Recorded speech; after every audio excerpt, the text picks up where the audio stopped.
Namaskar, hello and welcome viewers. You're watching the news with your host Kriti Mishra, your daily dose of national and global developments. First up, the headlines this Monday evening.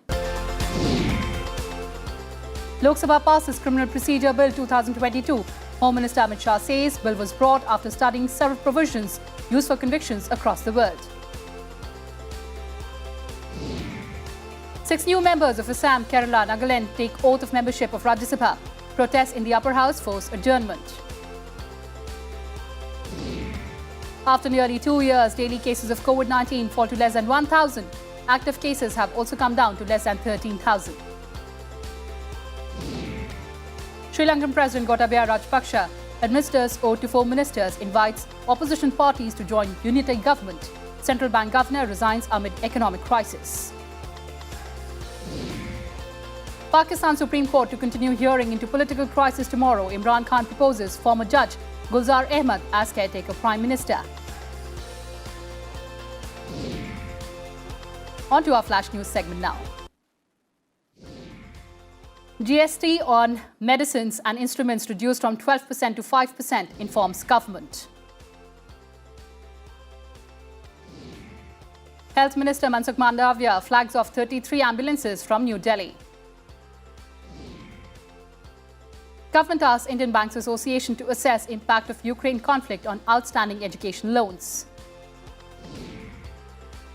India's exports hit record high of $418 billion in 2021-22.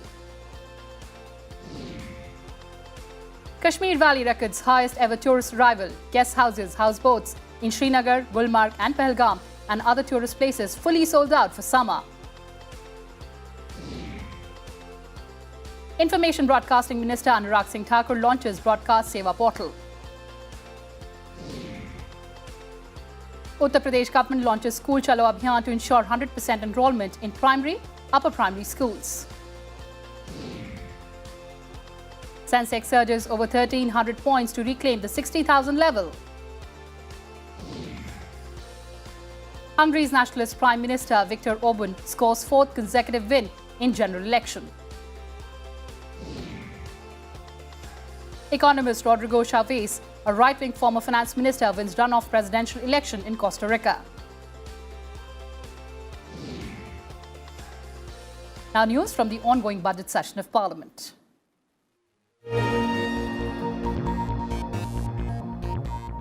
The Lok Sabha today passed the Criminal Procedure Bill 2022. Home Minister Amit said the government had brought the bill after studying several provisions used for conviction in criminal law across the world. The bill provides for taking biometric measurements or samples of suspects for the purpose of identification and investigation in criminal cases. Opposition leaders alleged that the bill violates fundamental rights guaranteed by the Constitution and the right to privacy.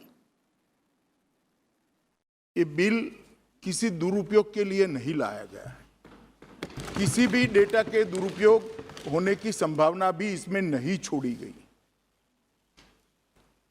ये व्यवस्था स्थापित करने के लिए लाया गया है। समय के अनुकूल जो बदलाव हुए हैं, वो बदलाव का उपयोग दोष सिद्धि के लिए किया जाए, इसके लिए ये बिल लाया गया है। And the government has expressed displeasure over the protests in the Rajya Sabha. Union Minister Bhupendra Yadav said it was very unfortunate that when DMK and TMC leaders started speaking on the point of order, opposition members heard them. But when former Prime Minister Deve Gowda wanted to raise an issue, he was not allowed. He said the parliamentary tradition of listening to senior leaders should be carried forward. He said the opposition should express regret over the manner in which they behaved when the former Prime Minister spoke. स्वयं बोलना चाहा तो अपने सदस्यों को चुप करा, लेकिन जब पूर्व प्रधानमंत्री देवगौड़ा जी जैसे वरिष्ठ नेता, जिनका भारतीय राजनीति में बहुत सम्मान है, जब उन्होंने विषय बिंदु रखना चाहा तो शोर शराबा करना शुरू किया। हमारा ये मानना है कि वरिष्ठ नेताओं को सुनने की, वरिष्ठ नेताओं के विषयों को सम्मान देने की संसदीय परंपरा को आगे बढ़ाना चाहिए। गरीबों के मुद्दे जब हम वहां पर रखते हैं, कॉमन मैन के मुद्दे रखते हैं और उस पर चर्चा हम जब चाहते हैं तो वो लेबर की बात करते हैं या फॉर्मर प्राइम मिनिस्टर के आड़ में इनको छुपाना चाहते हैं। And Rajya Sabha proceedings were adjourned for the day due to protests by the opposition members on the issue of hike in the prices of petroleum products. After the first adjournment, members of the Congress, Trinamool Congress, Left and the DMK raised the issue when the House met at 12 o'clock. Amid the disruption, the Deputy Chairman tried to conduct question hour, but the protest continued. Thereafter, the proceedings were adjourned till 2 p.m. As the disruption continued, even after the proceedings started at 2 o'clock, the House was adjourned for the day. The House stands adjourned to meet at 1100 hours on Tuesday, the 5th April 2022.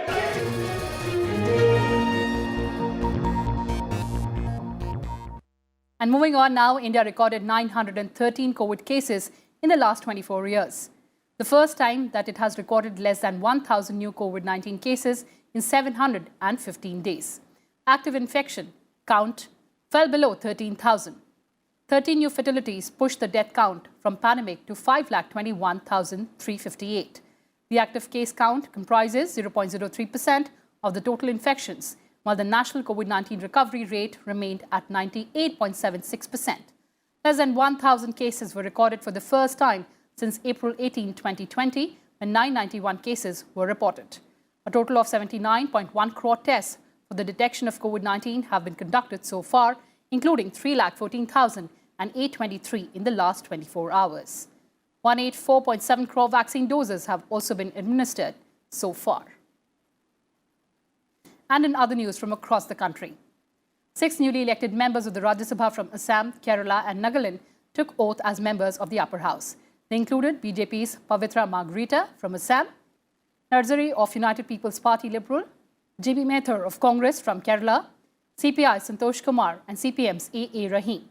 From Nagaland, BJP's S. Konyak also took oath of membership of the upper house. Voting was held for 24 seats of Bihar Legislative Council today. 185 candidates were in the fray. 5 of these seats fell vacant due to the death of the sitting member or on the expiry of the term due to their election to the Assembly.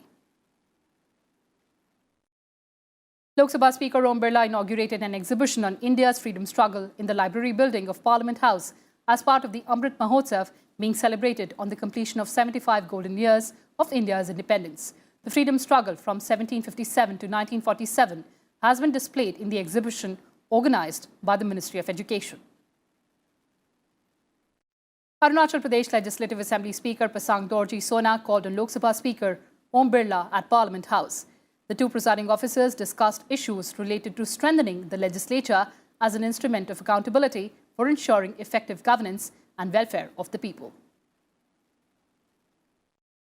A special PMLA court extended the judicial custody of Maharashtra Minister Nawab Malik till 18th April in the Daud Ibrahim money laundering case.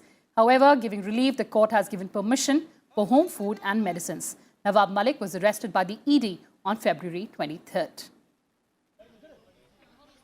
2 CRPF personnel were injured in a terrorist attack in Lal Chowk in Srinagar, Jammu and Kashmir.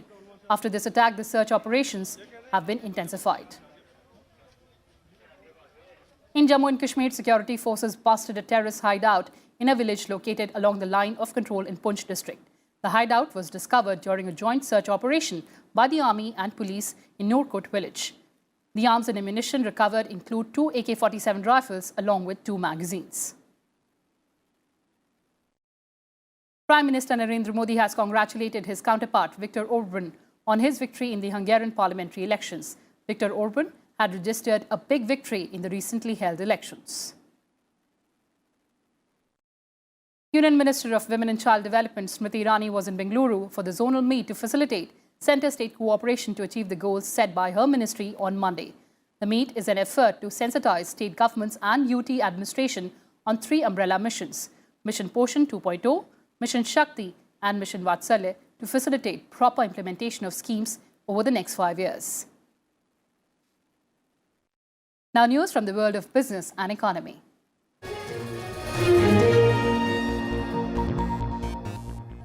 India's largest housing finance company, HDFC Limited, will merge with country's largest private lender, HDFC Bank. It will be the biggest merger in the corporate history of India. According to information given to stock exchanges, once the deal is effective, HDFC Bank will be 100% owned by public stakeholders, and existing shareholders of HDFC will own 41% of the bank. Every HDFC shareholder will get 42% shares of HDFC Bank for 25 shares held. The HDFC Bank merger is expected to be completed by the second or third quarter of financial year 2024. As on date, HDFC has total assets of 6.23 lakh crore, while HDFC Bank has assets worth 19.38 lakh crore. And the news of the HDFC and HDFC Bank merger gave much-needed boost to the stock market. It was a surprise news amid mixed global cues. During the afternoon session, markets maintained the positive momentum. Sentiments were also upbeat as India's merchandise exports spurred to a record high of $418 billion in 2021-2022 fiscal on higher shipments of petroleum products, engineering goods, gems and jewelry, and chemicals. The twin push took the BSE benchmark Sensex above 60,000 mark. At the end of the day, it was up 1,335 points at 60,612. It was a gain of 2.25%. National Stock Exchange Nifty 50 also breached 18,000 mark. It was up by 383 points at 18,053 at the closing bells, a gain of 2.17%. Most of the Asian markets were also in the green zone, though the possibility of new sanctions on Russia kept them on the edge. Overall trade with caution remained the mantra of the market. Hang Seng was up smartly. It gained more than 2%. Kospi was also up by 0.5%. Ditto with Jakarta, where Jakarta Composite was up 0.5%, though Taiwan was down by 0.38%.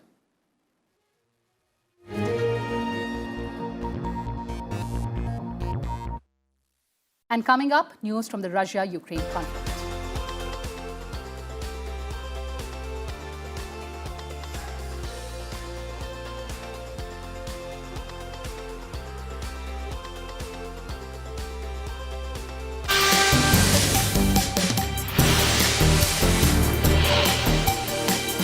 I appeal to all of you. मामले में महत्वपूर्ण मुद्दों को उठाइए। मैं आपकी अनुमति से कोई सरकार इस पे विचार कर रही है। What is important for all of us to realize is what I wanted to ask the Honourable Minister. What specific intervention are you doing? Politics कर देश में भेद खड़ा नहीं करना चाहिए। सरकार इसके लिए निरंतर प्रयास कर रही है। a report of the Department of Parliament Standing Committee. प्रश्न ये है कि विधेयक पारित किया जाए। हमारे मंत्रालय ने 6 साल में आम जनता तक पहुंचाने की व्यवस्था है।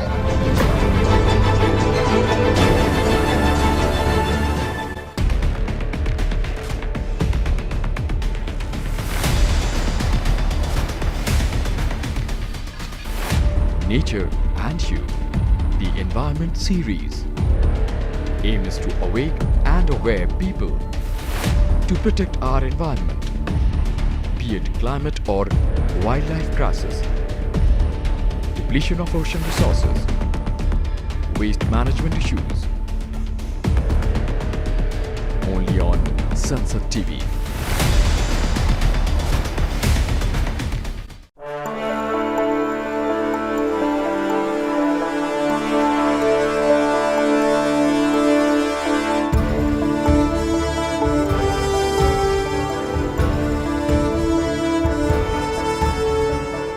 Those in favor of please say aye. जो सदस्य विरोध में ना गए, I think the ayes have it. हवालों के पक्ष में हुआ। Ayes have it. The bill is passed.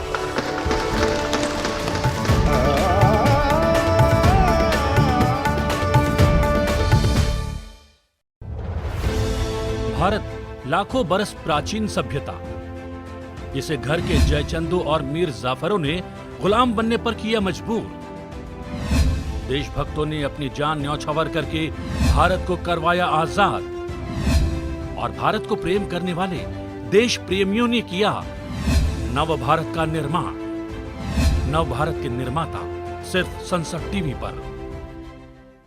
The glorious journey of India's 75 years of independence, protection of rights, ensuring equality, to empower, to deliver justice. Laws that have defined India and its people. Laws that everyone should know. Watch 75 years. Laws that shaped India. With me, Hemant Batra, only on Sansad TV.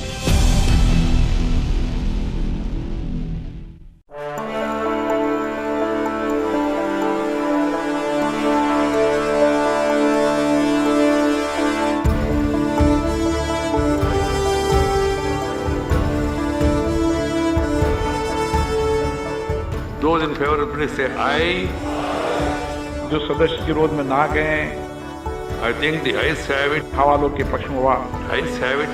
The bill is passed.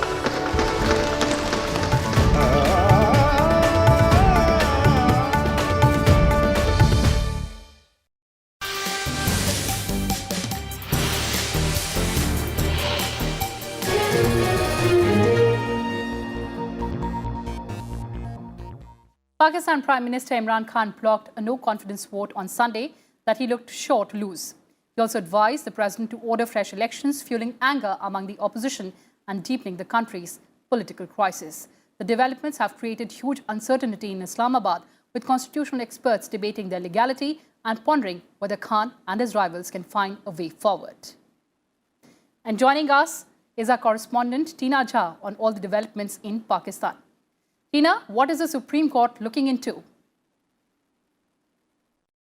Good evening, Kriti. Well, so the Supreme Court of Pakistan is at the moment hearing the very, very high-profile case about the rejection of the no-confidence motion by the Deputy Speaker of the National Assembly and then the subsequent, dissolution of the Parliament as well. As you and our viewers may be aware, a no-confidence motion was moved by a joint opposition party, which includes the PMLN, which is Nawaz Sharif's party, and the PPP, which is late Prime Minister Benazir Bhutto's party. And now her son Bilawal Bhutto Zardari is heading this party. So both of these opposition parties are spearheading the opposition campaign, joined by several other smaller parties. And they had moved a no-confidence motion against Prime Minister Imran Khan, alleging that he is unable to handle the economic crisis of the country. But as the no-confidence motion was supposed to be taken up on Sunday, and Imran Khan, in fact, played a trump card. He had been saying that he will be, he will not lose, and he will show it to the opposition parties that it is something which has some kind of foreign connection to it as well. And there is a foreign hand in trying to overthrow his government. So this is the trump card that he used. The Deputy Speaker, Mr. Qasim Suri, who belongs to Imran Khan's party, in fact, rejected the no-confidence motion just ahead of the voting. He said the no-confidence motion is violative of Article 5 of the Constitution of Pakistan. And this move has clearly stumped the opposition, who has now gone to the Supreme Court. And the Supreme Court was hearing the matter today, in fact, but because the hearing could not be concluded, so it has been deferred also till tomorrow. The Chief Justice of Pakistan says until all representatives are heard, no ruling will be given out by the Supreme Court of Pakistan. So the hearing will continue on Tuesday as well, and after which a ruling will be given by the Pakistan Supreme Court. All right, Teena, I'd just like to understand quickly, what is the way ahead for Pakistan now? Kriti, see, at the moment, things are very, very uncertain. So there are multiple guesses doing the rounds. There are legal experts who are saying that the move by the Deputy Speaker of the National Assembly violates the Constitution of Pakistan, something which the opposition has also been alleging. While some are saying that, this was the trump card that Pakistan Prime Minister Imran Khan has played, and this could pay off well for him in the times to come. He has taken the risk of calling snap elections. So he's already begun to prepare for the elections as well. So tomorrow, while the hearing will continue in the Supreme Court, Pakistan Prime Minister, the caretaker Prime Minister, I should say, in fact, Imran Khan has called a meeting of the parliamentary board of his party to talk about preparations for the elections. So he is actually in a confident, he looks very upbeat. His posturing is very, very confident. So there are several factors which he is banking upon. And one of them, which the experts are also saying, is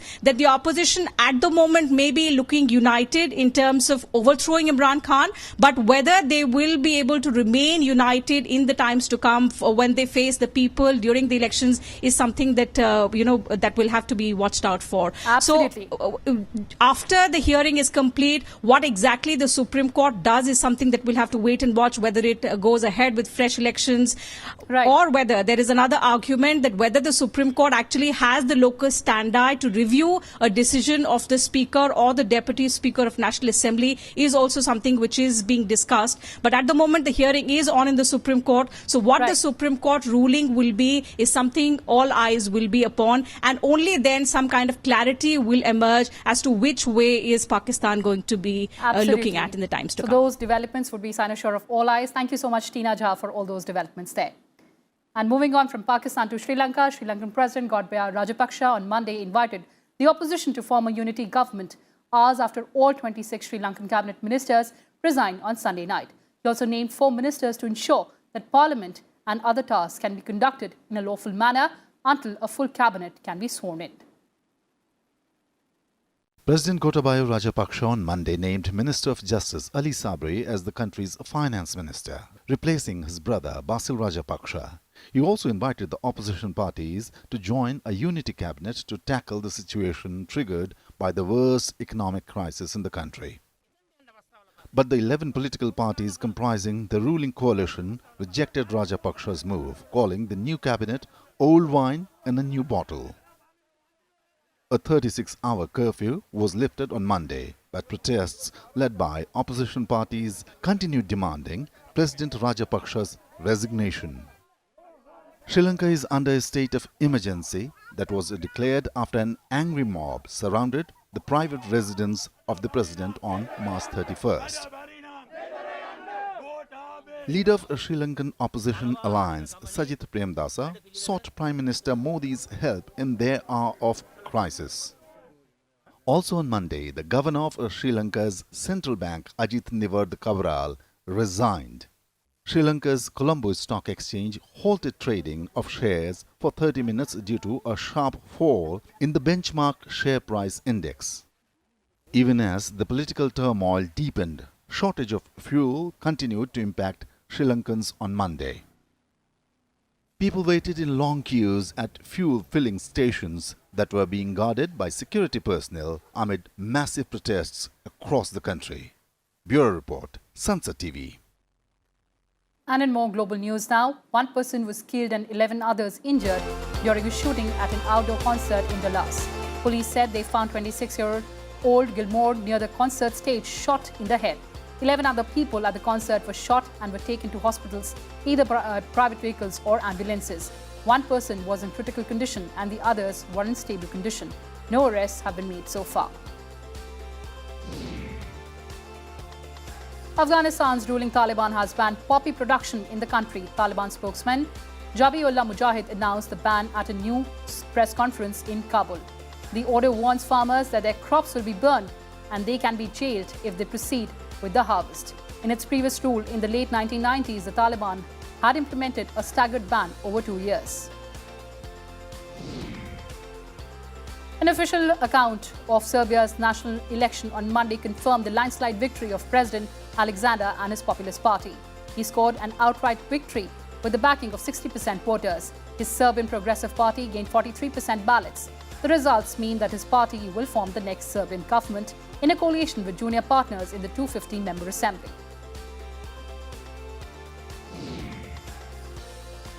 Hong Kong leader Carrie Lam said she wouldn't seek a second term after a rocky 5 years marked by huge protests calling for her resignation. Her successor will be picked in May. Speculation had swirled for months about whether she would seek another term, but Lam said her decision had been conveyed to the central government in Beijing last year and was met with respect and understanding. China has sent 10,000 health workers to Shanghai to stamp out a rapidly spreading COVID-19 outbreak in the country's largest city. Shanghai is conducting a mass testing of its 25 million residents as what was supposed to be a 2-phase lockdown entered its second week. While many factories and financial firms have been able to keep operating by isolating their employees, concern was growing about the potential economic impact of an extended lockdown in China's financial capital and a major shipping and manufacturing center.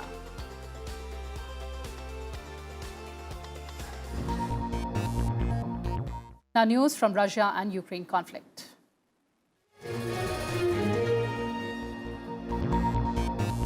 As Russian forces are leaving the occupied areas near the capital cities of Kiev, the horror of war has shocked the world.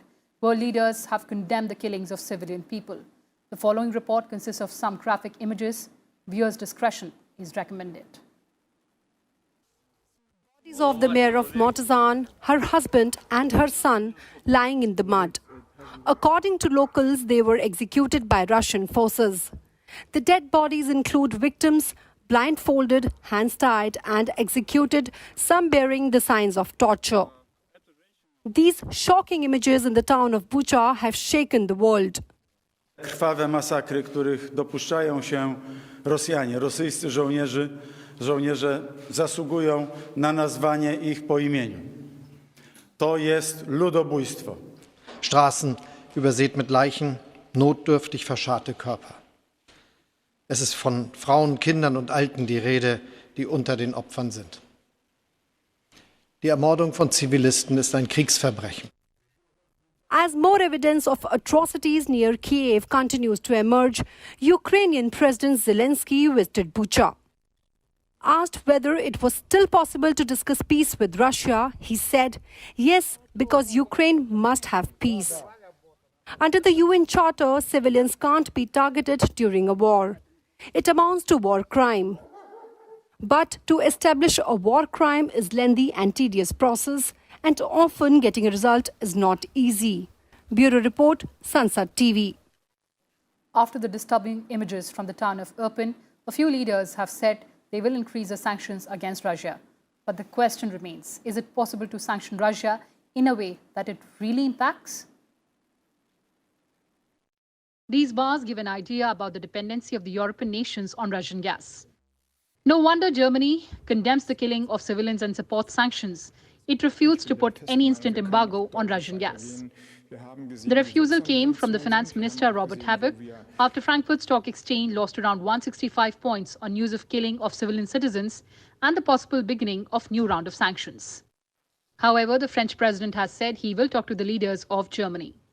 Ce qui vient de se passer à Bucha impose un nouveau train de sanctions et des mesures très claires. Donc, nous allons nous coordonner avec nos partenaires européens, en particulier avec l'Allemagne, mais nous allons prendre des mesures individuelles supplémentaires. Et moi, je suis favorable à ce qu'on ait un train de sanctions et qu'en particulier, déjà sur le charbon et le pétrole, dont on sait qu'ils sont particulièrement douloureux, on puisse... Japan has also come forward to tighten the sanctions against Russia. But the sanctions and the war are not just hurting Russia and Ukraine. The global auto sector is one of the first to show the effects of the impact. BMW has halted production at 2 German factories. Mercedes is slowing work at its assembly plants. Warning of production stoppages. Volkswagen is looking for alternative sources for parts like critically important electrical wiring that is manufactured in Ukraine. US auto companies are exporting palladium for catalytic converters and nickel from Russia.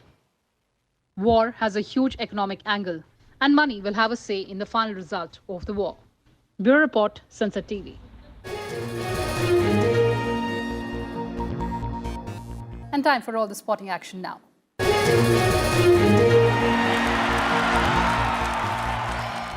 In hockey, ace-track flicker Harmanpreet Singh was the star in the Indian men's narrow 4-3 win over England in the second match of the double-leg Pro League tie in Bhubaneswar on Sunday. Besides Harmanpreet, Olympic bronze medal-winning skipper Manpreet Singh scored a goal to help India extend their lead at the top of the standings. England's goals came from the sticks of Liam Sanford, David Condon and Sam Ward. And moving to cricket now, Sunrisers Hyderabad are looking to pick themselves up against Lucknow Super Giants, who have been bolstered with the inclusion of Caribbean all-rounder Jason Holder in match number 12 of IPL 2022, being played at Navi Mumbai's D.Y. Patil Stadium. Almost nothing went right for Sunrisers in their first game as their bowlers took a hammering and batters collapsed in a steep chase against Rajasthan Royals. Lucknow Super Giants, on the other hand, look super confident, having chased a target of 211 against CSK.